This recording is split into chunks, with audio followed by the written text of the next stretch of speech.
the world of convertibles, there are two schools of thought. The first one being you start from the ground up to build a convertible the best way that it can be, dynamically across the board. That's the enthusiast route. The second school of thought is you build a car or a convertible based on currently existing platforms.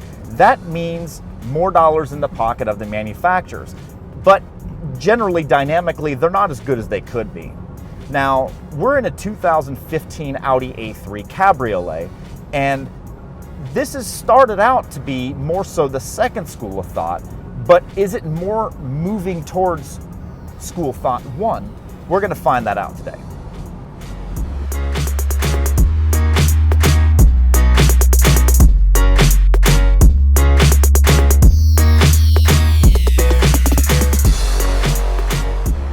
So with the A3 Cabriolet, you have a few options to choose from.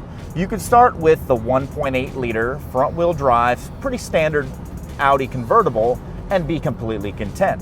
But we've gone a little bit above and beyond with that today. We have the A3 2.0 Quattro S-Line.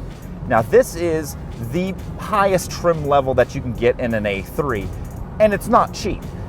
This car cost about $48,600. Now, before you start saying, hey, that's way too much for an entry-level, luxury, compact convertible, you could be right, but there's a few things I'm going to talk about with that today. Now, with the 1.8, you're starting at around $36,000, and that still seems fairly high compared to the competition that you're getting. But with the A3, you're getting a very, very refined chassis.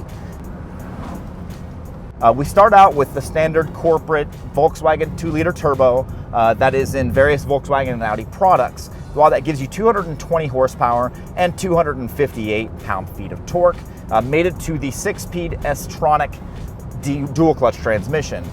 It is interestingly equipped. It's in drive mode. It's not necessarily my favorite. In S mode, it's too racy. So we are sticking with the manual mode, which is interesting that we go with a dual clutch to have to consistently be in manual mode for my liking. Now with this car, you get the Prestige package. And that package is about $8,500, but it gives you the bulk of what is the equipment in this car. You get the 18-inch wheels, all-season tires fitted with those. You get LED everything, power folding mirrors, auto dimming, and then the LED treatment inside. And the most important thing, I think, is the Bang & Olufsen sound system. It's about 14 speakers. You need good speakers with a convertible. It's a necessity. You gotta have good tunes and be able to listen to them loudly with a convertible. Also, you're getting the Audi MMI system. Now you get that fitted with Google Maps, the Audi CarLink to be able to give you all your traffic updates. And it's a very, very pretty system. You do have little toggle switches moving on from the touchpad from on the higher trim level Audis. You get the left toggle is going to give you navigation in your phone, right toggle with your radio and your media input, as well as the, we'll call it the rotator switch with the trackpad that you can be able to finger movement all of your navigation inputs. And it's pretty intuitive. It's been pretty easy to get used to adjusting and moving around. Now also fitted, this is the $800 Sport Package or S-Line package. It gives you these very, very comfortable sport seats, the sport suspension, which is non-adjustable as I go through this bend at a pretty good clip. But it is firm, but not overly so. It feels sporty, and I would call it that this is just enough sportiness that you would need with this car. It handles well. It will understeer slightly if you're pushing it or going into a corner too hard, but as it sits, it's very, very comfortable. I'm not going to call this thing GTI handling, but it does resemble the Mark 6 GTI that I used to own.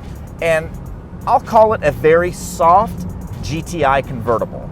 And hopefully that's not bashing on the GTI too much. The GTI is a very good handling car, and this is very, very good handling as well. You get a little bit of body roll, but with body roll, you come with suspension compliance, which is always a good thing. Now with that, you start talking about the competition that you can get into, not necessarily from the compact luxury convertible market, but more so for the price point that this car is in.